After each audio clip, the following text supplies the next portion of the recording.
Shalom, tentunya sangat bersyukur ketika masih diberikan kesempatan untuk berjumpa lagi bersama dengan Ner dan juga teman-teman kelas D, EF, semester 6 PAK yang mengontrak mata kuliah pengembangan kurikulum PAK.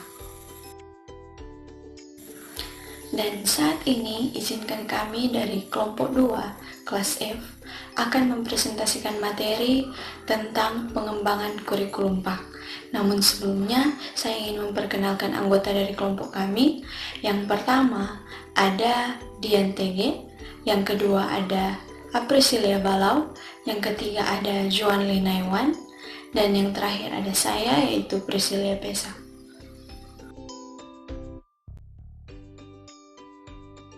Baiklah, saat ini kita masuk pada bagian yang pertama, yaitu pengertian pengembangan kurikulum. Pengembangan kurikulum ialah mengarahkan kurikulum sekarang ke tujuan pendidikan yang diharapkan karena adanya berbagai pengaruh positif yang datangnya dari luar ataupun dari dalam dengan harapan agar peserta didik mampu untuk menghadapi masa depannya. Oleh karena itu, hendaknya pengembangan kurikulum harus bersifat adaptif, antisipatif, dan aplikatif. Adaptif di sini yaitu pengembangan kurikulum harus disesuaikan dengan keadaan dan kebutuhan peserta didik. Antisipasi dan aplikatif bermakna kurikulum harus selalu siap untuk tujuan jangka pendek maupun jangka panjang.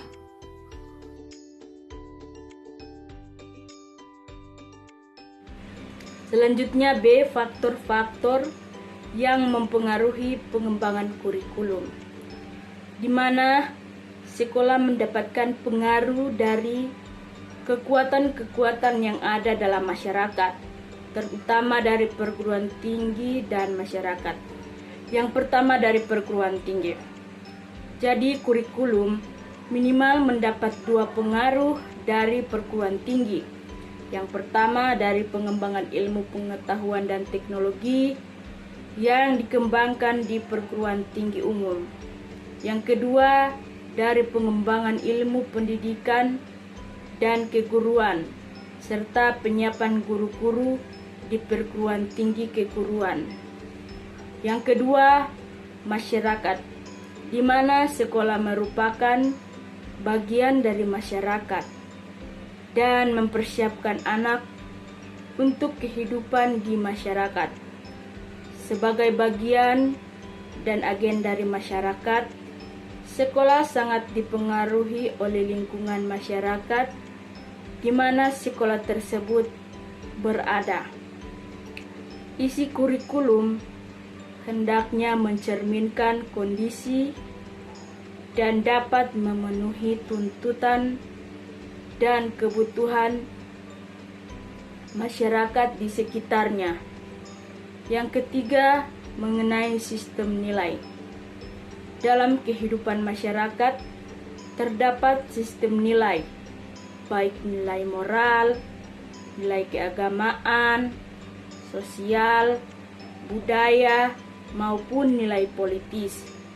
Sekolah sebagai lembaga masyarakat harus bertanggung jawab dalam pemeliharaan dan penerusan nilai-nilai.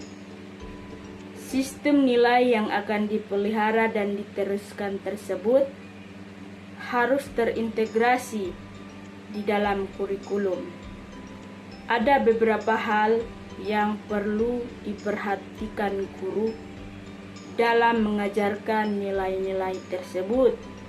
Yang pertama, guru hendaknya mengetahui dan memperhatikan semua nilai yang ada di dalam masyarakat.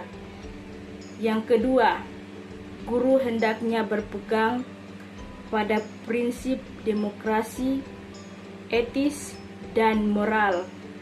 Yang ketiga, guru berusaha menjadikan dirinya sebagai teladan yang patut ditiru. Yang ketiga, guru menghargai nilai-nilai dari kelompok lain. Yang keempat, memahami dan menerima kebudayaan sendiri.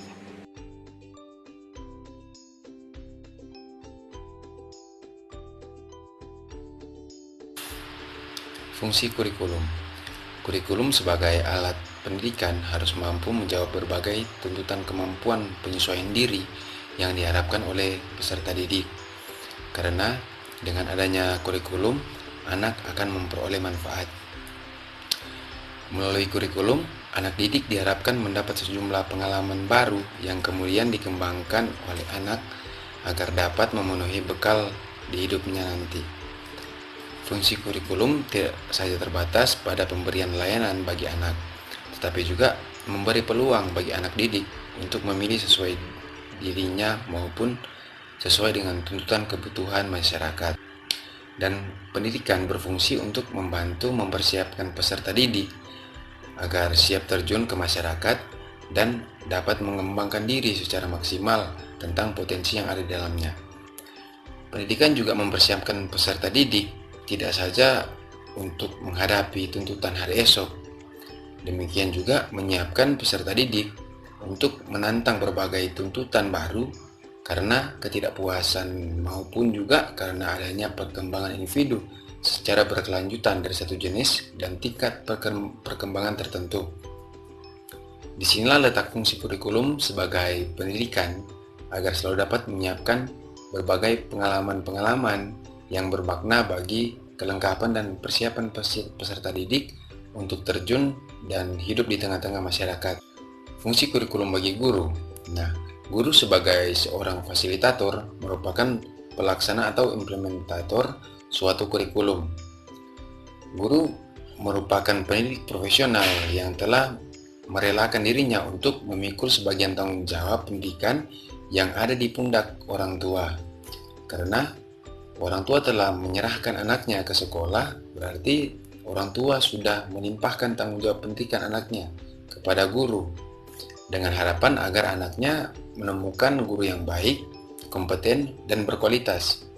Dan fungsi kurikulum bagi guru adalah sebagai pedoman kerja dalam menyusun dan mengorganisasi pengalaman belajar anak dalam rangka menyerap sejumlah pengalaman yang diberikan. Fungsi kurikulum bagi siswa.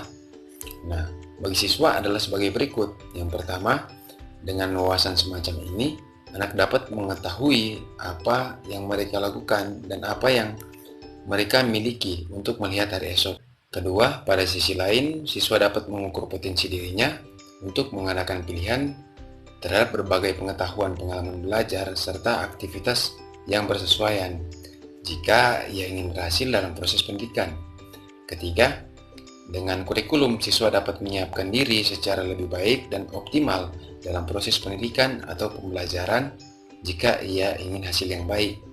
Yang keempat, pada akhirnya sejalan dengan konsep atau pengertian modern tentang kurikulum di mana siswa dapat dilibatkan dalam pengembangan, maka kurikulum dapat berfungsi bagi pengajuan usul perbaikan serta saran yang berguna dari kepentingan siswa.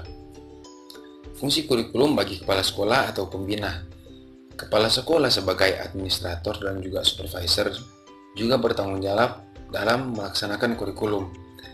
Kepala sekolah memimpin, memonitor, mengontrol, dan menilai setiap pelaksanaan kurikulum. Karena itu, kurikulum memiliki fungsi tertentu bagi kepala sekolah atau pembina sekolah. Fungsi kurikulum bagi kepala sekolah atau pembina sekolah adalah sebagai berikut. Yang pertama, sebagai pedoman dalam memimpin dan melaksanakan kurikulum. Kedua, sebagai pedoman dalam supervisi, terutama dalam memperbaiki situasi belajar. Yang ketiga, kurikulum sebagai pedoman dalam menyiapkan situasi belajar yang baik agar anak dapat belajar secara maksimal. Keempat, sebagai pedoman dalam membantu guru pelaksanaan kurikulum khususnya dalam proses belajar mengajar.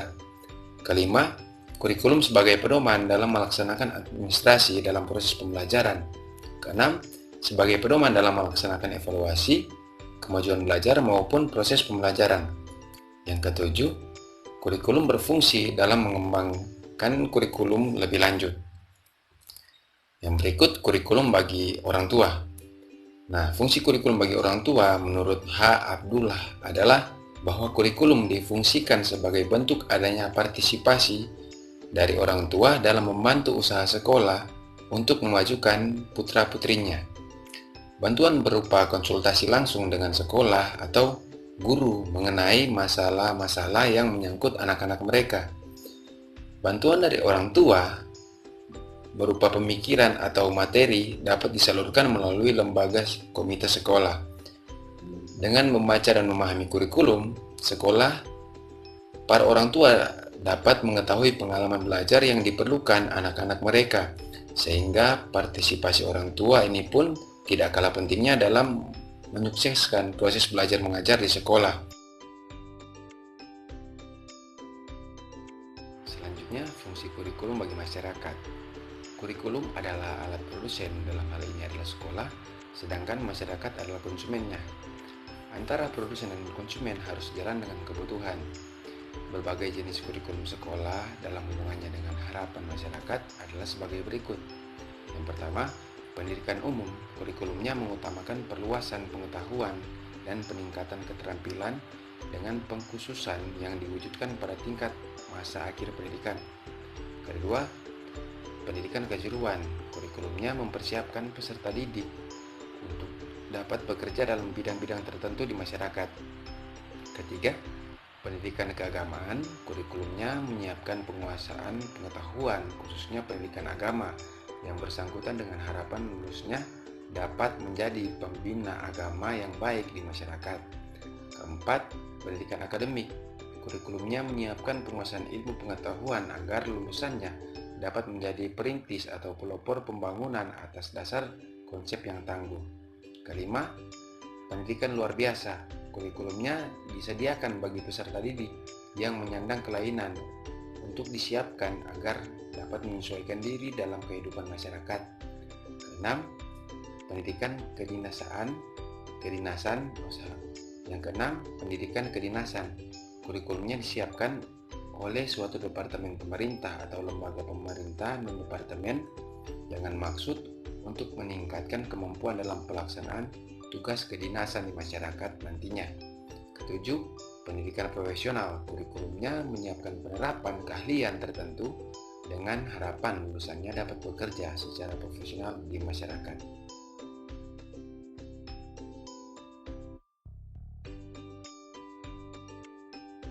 Kita masuk pada D, yaitu langkah-langkah pengembangan kurikulum. Penyusunan dan pengembangan kurikulum dapat menempuh langkah-langkah, yaitu yang pertama, perumusan tujuan. Tujuan dirumuskan berdasarkan analisis terhadap berbagai kebutuhan, tuntutan, dan harapan. Nah, oleh karena itu, tujuan dirumuskan dengan mempertimbangkan faktor-faktor masyarakat, siswa itu sendiri, serta ilmu pengetahuan. Yang kedua, menentukan isi.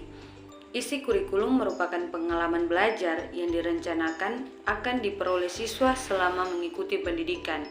Pengalaman belajar ini dapat berupa mempelajari mata pelajaran atau jenis-jenis pengalaman belajar lain sesuai dengan bentuk kurikulum itu sendiri. Yang ketiga, memilih kegiatan.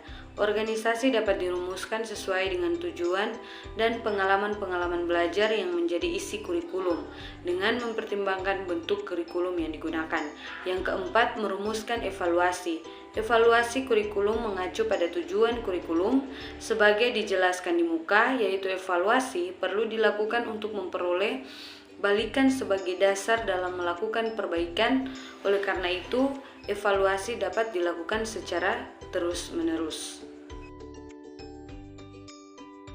Nah, dari yang telah dijelaskan tadi, kelompok mengambil kesimpulan bahwa pengembangan kurikulum PAK ialah mengarahkan kurikulum sekarang ke tujuan pendidikan yang diharapkan karena adanya berbagai pengaruh positif yang datangnya dari luar ataupun dari dalam dengan harapan agar peserta didik mampu untuk menghadapi masa depannya.